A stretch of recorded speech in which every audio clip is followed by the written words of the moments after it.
Namo Buddhaya, pemirsa Batam TV yang terkasih, bertemu kembali dalam program Permata Dhamma bersama saya, Upacarika Isantonio Tendrawan, dengan tema Bhinneka Tunggal Dhamma. Sebelum kita memulai acara pada pagi hari ini, mari sama-sama kita bersikap anjali, kita junjungkan Guru Agung kita, Buddha Gautama. Namo tassa bhagavato arahato sama sambuddhassa. Namo tassa bhagavato arahato sama sambuddhassa. Namo tassa bhagavato arahato sama sambuddhassa.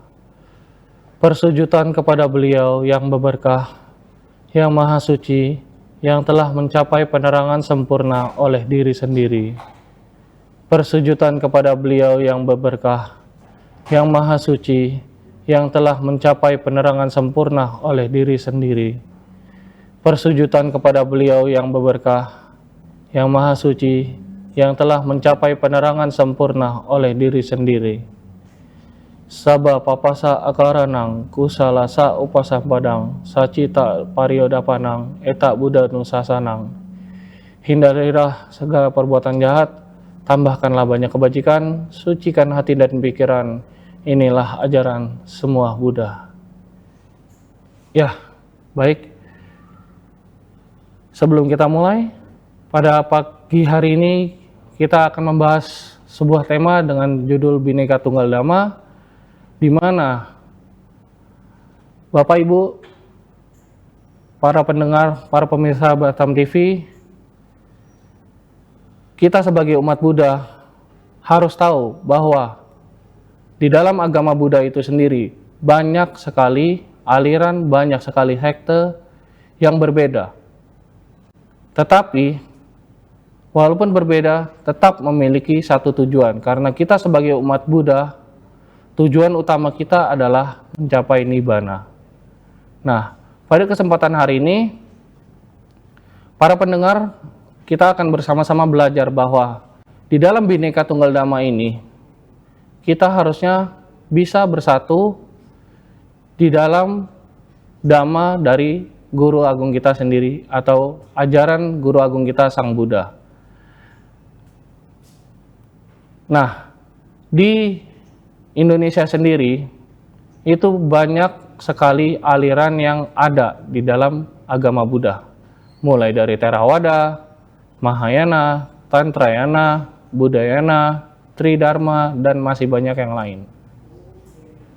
Nah, kalau kita lihat berdasarkan jumlah umat saat ini yang berada di dunia, menurut data terbaru, jumlah umat Buddha yang ada di dunia saat ini hanya sekitar 6,6% dari total populasi manusia yang ada di dunia.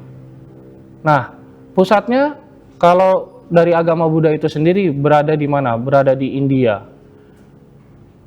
Untuk sekitaran, kalau kita kalkulasikan dalam jumlah, itu sekitar 500 juta lebih umat Buddha yang ada di dunia. Dan kalau secara presentasinya itu sekitar 6,6% menurut data yang terbaru.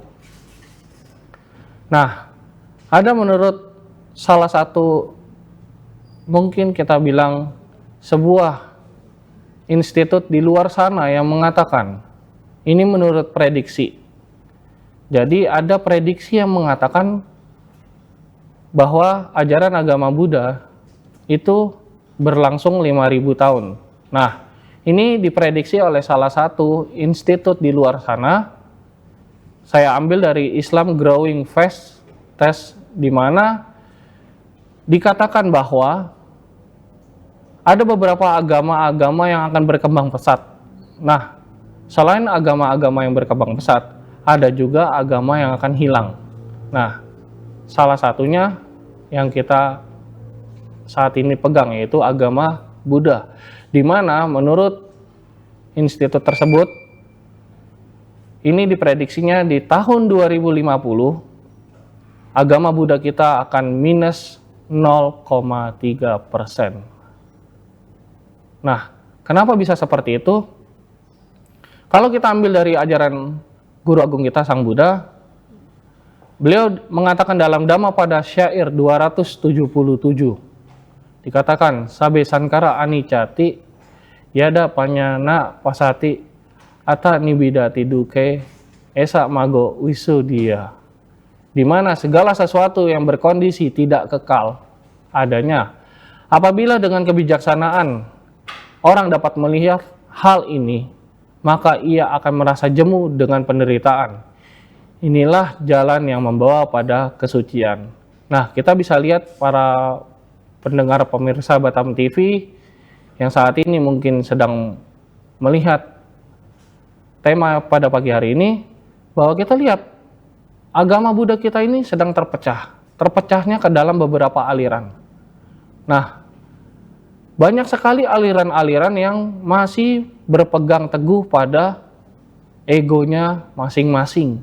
Di mana kalau kita bilang kita di sini sama-sama belajar bahwa ego dalam diri manusia itu memang hanya manusia itu sendiri yang bisa mengubahnya.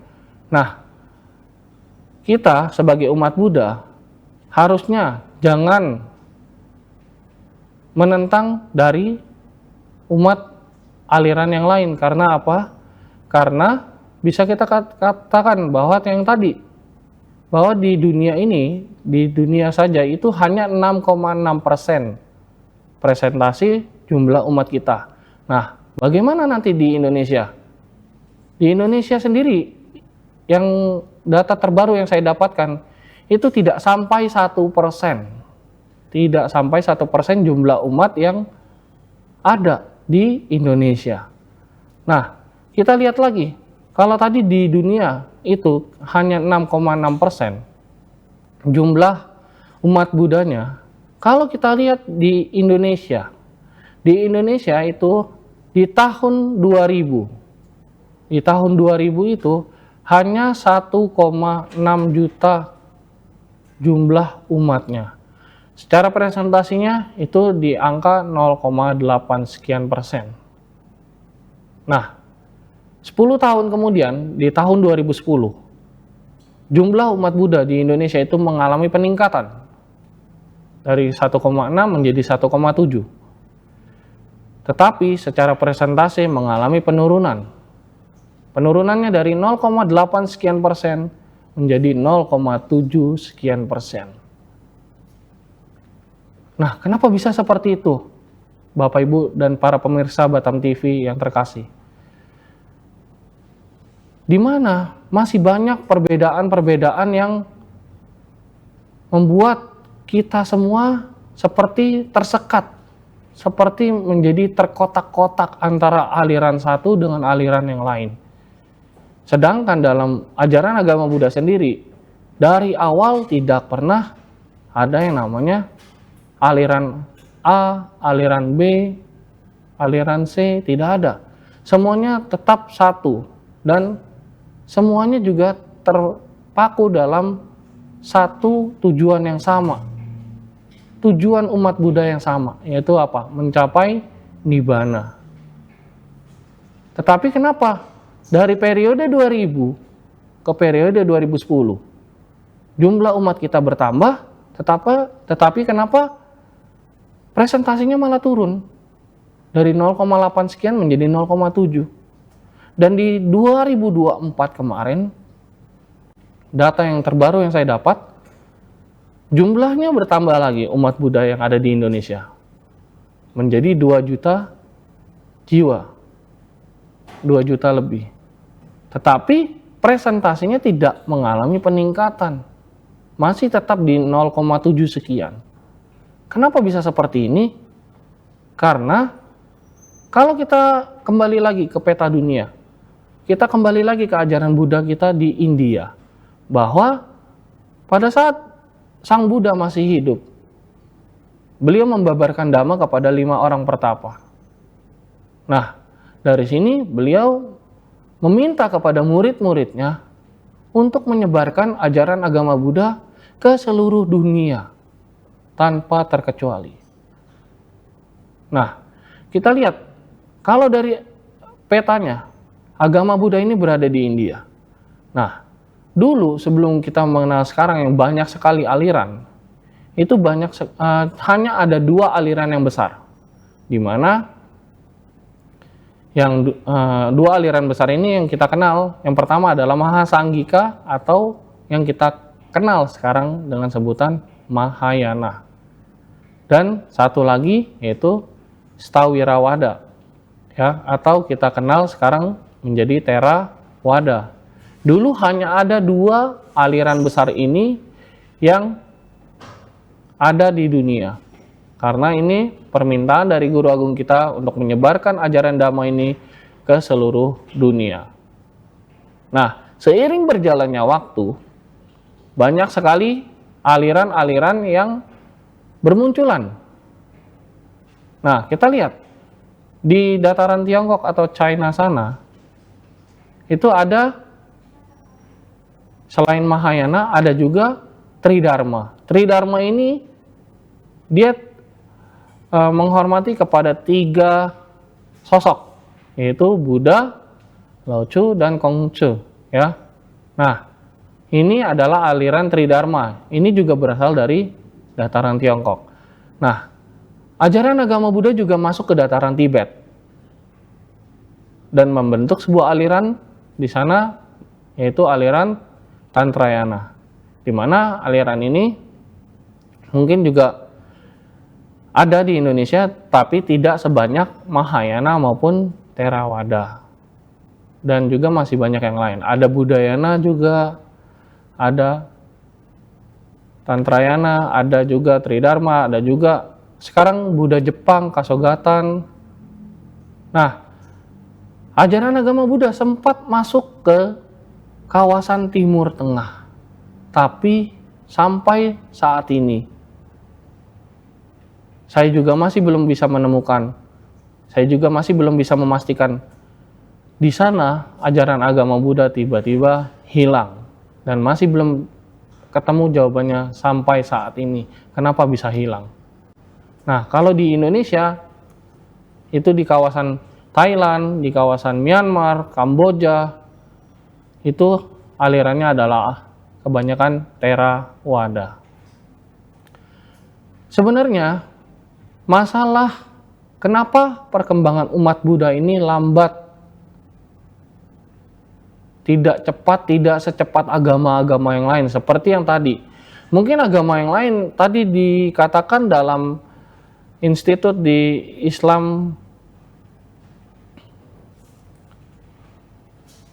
Growing Fastest, dikatakan bahwa agama yang lain itu berkembang cukup pesat. Bahkan sampai ada yang menyentuh 73%. Hanya agama Buddha yang akan diprediksi hilang. Kenapa bisa seperti itu? Karena tidak banyak masalahnya. Nah, kita akan tahu masalahnya sebentar lagi, di mana masalah ini akan menjadi masalah utama kenapa perkembangan agama Buddha di Indonesia terutama sangat lambat.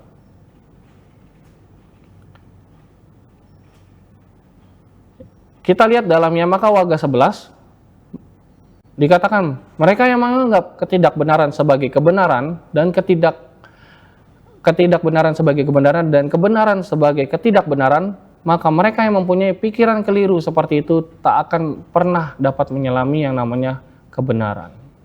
Jadi ini salah satunya, yaitu apa? Ego dalam diri masing-masing.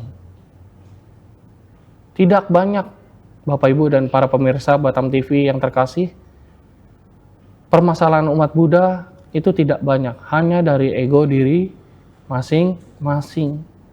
Ini sudah dikatakan jelas oleh Guru Agung kita Buddha Gautama dalam Yamaka Waga Syair 11.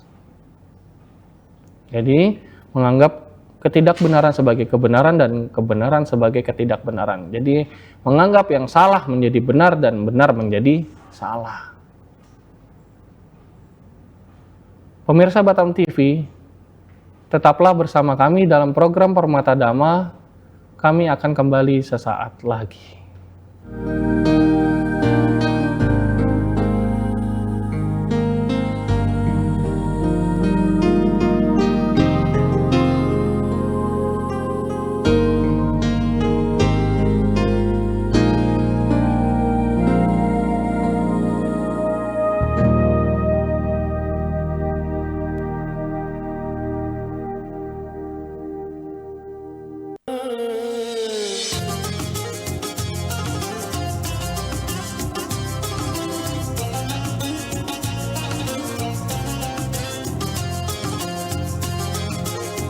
Ramadan telah tiba, bulan penuh berkah, bulan penuh ampunan, bulan untuk mempererat kebersamaan.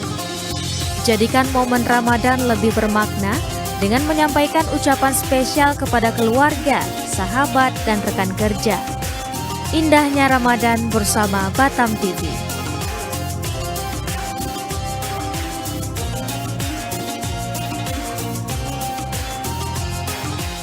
Ramadan, bulan penuh berkah dan ampunan. Saatnya kita memperkuat iman dengan ilmu yang mencerahkan. Batam TV bersama Stai Ibnu Sina Batam menghadirkan Lentera Ramadan Jilid 6, sebuah program kultum spesial yang menemani Anda menjelang berbuka puasa sesaat sebelum azan maghrib berkumandang. Menyajikan tausiah singkat penuh hikmah, mengajak kita menjadi pribadi yang lebih baik di bulan yang suci ini. Jangan lewatkan Lentera Ramadan Jilid 6 setiap hari di Batam TV menjelang berbuka puasa.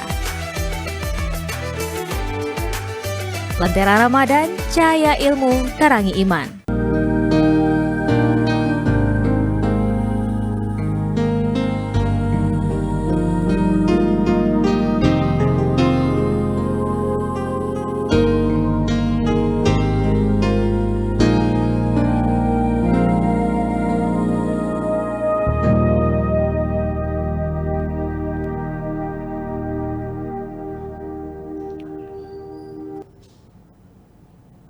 Pemirsa Batam TV yang terkasih, terima kasih Anda masih bersama kami dalam program Permata Dhamma dengan tema Bhinneka Tunggal Dhamma bersama saya Upacarika Isantonio Tendrawan.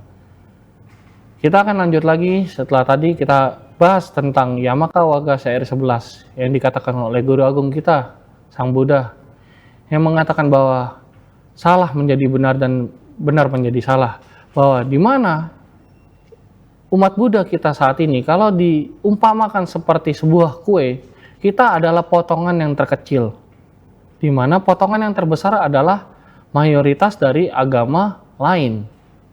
Nah, kita sudah menjadi potongan yang terkecil, kita masih potong-potong lagi menjadi potongan kecil. Apakah akan nikmat dimakan? Belum tentu. Tetapi ada juga orang yang menikmati dengan potongan-potongan tersebut.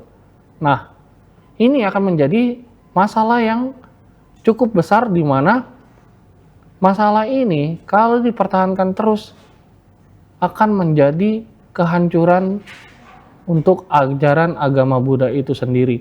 Di mana sebenarnya ajaran kita yaitu apa? Berlindung kepada Buddha, berlindung kepada Dhamma, dan berlindung kepada Sangha. Ajaran kita tentang Buddha, Dhamma, dan Sangha. Dan ada satu ajaran yang cukup universal yang bisa digunakan oleh agama-agama yang lain, bahkan masyarakat. Dan ini seringkali saya temukan di dalam sebuah acara, sebuah kegiatan. Yaitu apa? Yaitu meditasi. Di mana meditasi ini adalah menjadi ajaran universal dari ajaran Buddha kepada semua makhluk tanpa terkecuali.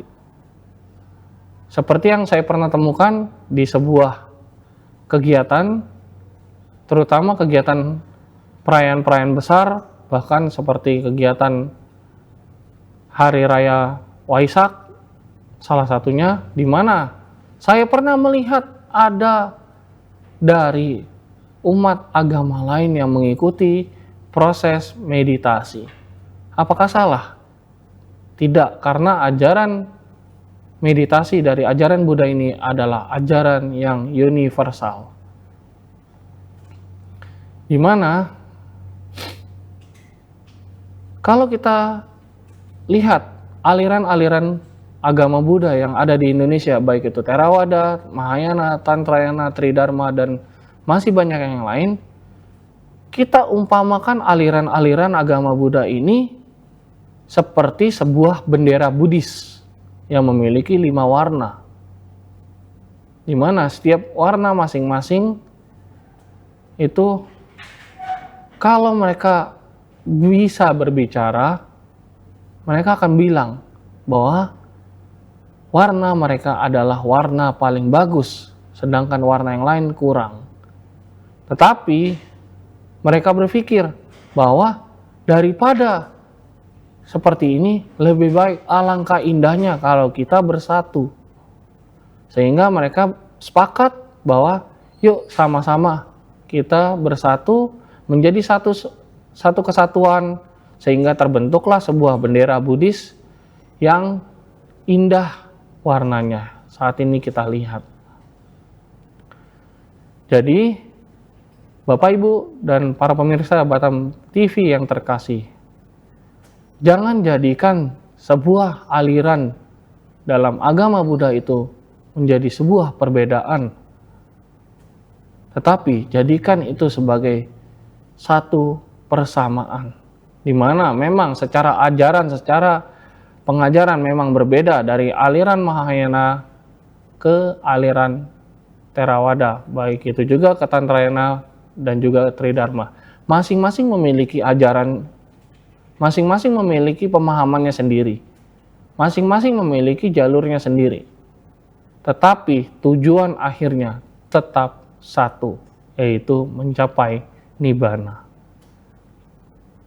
Saya ada sebuah kalimat yang saya dapatkan dari Bapak Albert Einstein, di mana agama Buddha ini bisa menjadi agama masa depan jika, yang tadi sudah saya sampaikan, kita menjadikan itu sebagai persamaan, menjadikan aliran itu sebagai persamaan, bukan sebagai perbedaan. Tetapi kalau menjadikan agama Buddha itu sebagai perbedaan, aliran agama Buddha itu sebagai perbedaan, agama ini akan menjadi kehancuran. Itu yang saya dapat dari Albert Einstein. Dan banyak tokoh-tokoh di dunia yang akhirnya mereka menjadi agama Buddha. Salah satunya pendiri Facebook, owner dari Apple, dan juga banyak artis-artis bahkan pemain sepak bola yang menjadi penganut agama Buddha.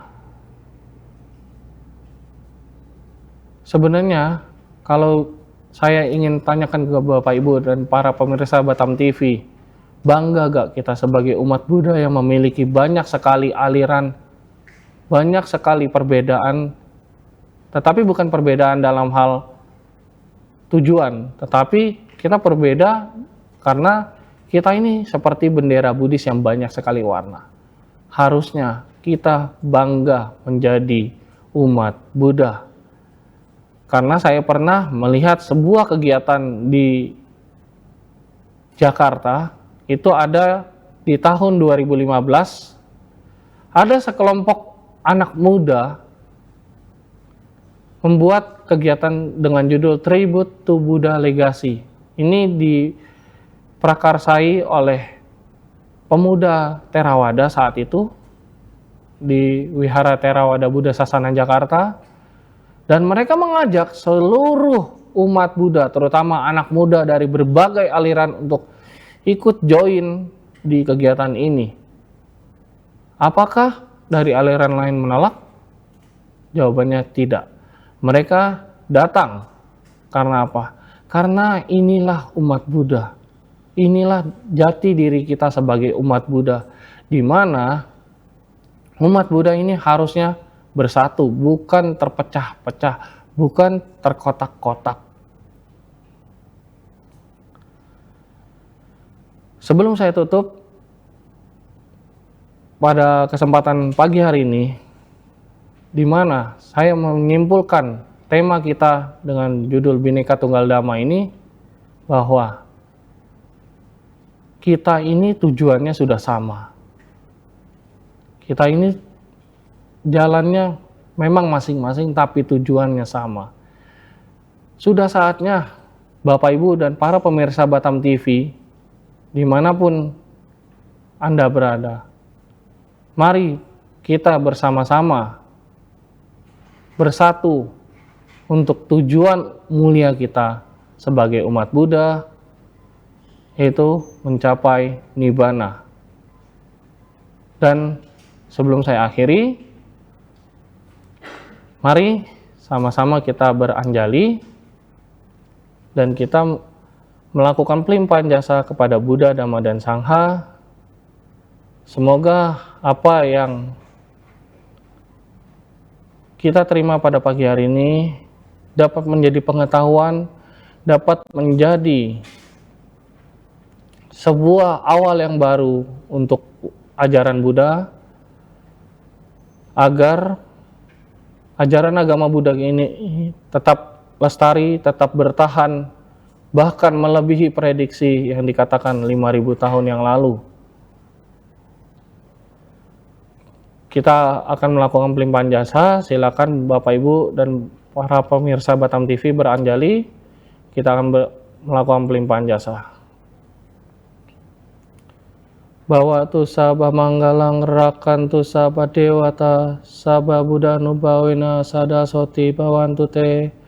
Bawatu sabah manggalang rakantu sabah dewata sabah dhamma nubawena sada soti bawantu te. Bawatu sabah manggalang rakantu sabah dewata sabah sangha nubawena sada soti bawantu te. Sadu, sadu, sadu. Sebelum kita tutup, saya ada tambahan sedikit untuk Bapak Ibu dan para pemirsa Batam TV yang saat ini menyaksikan program Permata Dhamma dengan tema Bhinneka Tunggal Ika, bahwa perbedaan bukan menjadi sebuah penghalang, perbedaan bukan menjadi suatu hambatan untuk diri kita, tetapi jadikan itu semua sebagai acuan, sebagai lecutan, sebagai pecutan semangat kita untuk menjadi agama Buddha atau menjadi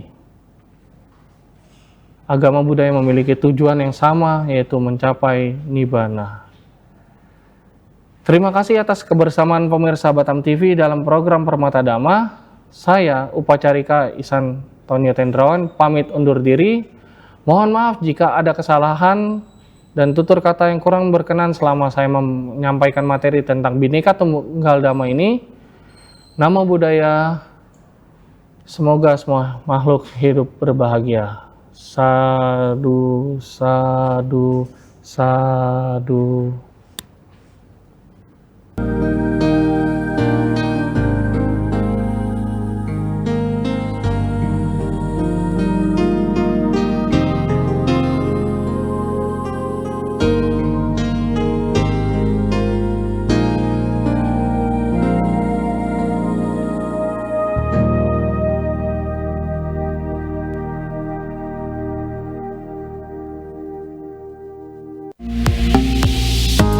Batam TV, inspirasi Kepri.